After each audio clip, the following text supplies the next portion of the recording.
حتی نوکل سنور باجار موصل روزنامه‌وان به آزادی نکاریتن کار خواه بکتن و هر بابت که لبردستوی بیتن بکتن راپورت کسان سیاستمدار و بشک جلاین سیاسی لسر آزادی روزنامه‌گری زال بوینه اف گوتنه نیامنه بلکو گوتنه بشک جمیدیاکار باجار موصله کو دبیجن دم امجطاری داعش آزاد بوین ما وصا هزر دکر کو روزنامه‌وان دبیت دستهلاتا چاره بله برو واجی اوه چنده درچو دائما يحتاج هر دم روزنامه‌وان پیدویه به تایبل موصله کو آسانکاری هبید دم او کار خود کرد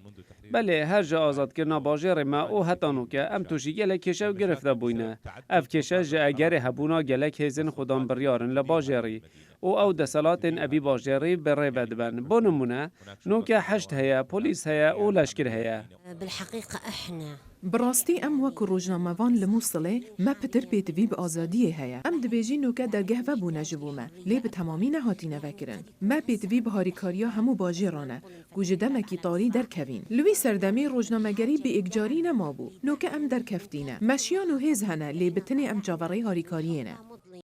علی طائی و نگیره ایک جه کنال عراقیه و اوه ماوه چندین سالای کار دکت وکو روزنامه‌وان بریا ماوکی ریگری لحاته کرن و بتوندی لیدانخار جلای هیزن امنی و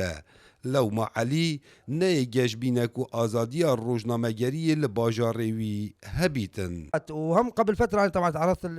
بری دمکی از راستی هرشالی خستن حاتم جالی هند پاسوانا کج بغدا هات بو نموسله سپاش بو خودی چه چاره سر بو بلی ام بیج نف کریاره پیدوی نه انجام دان افروب سری من ها سبادی بسری روزنامه‌وانه کی دیبه هر وسات و زانی بابت انگریدای به سیاست کل سرکار بکی دی جاناتا بکوه مترسیه دا لو مامروف نکارل سر اوان بابتان کار بکه بشیوه که گشتی آزادیا کار روزنامه‌وانی نینه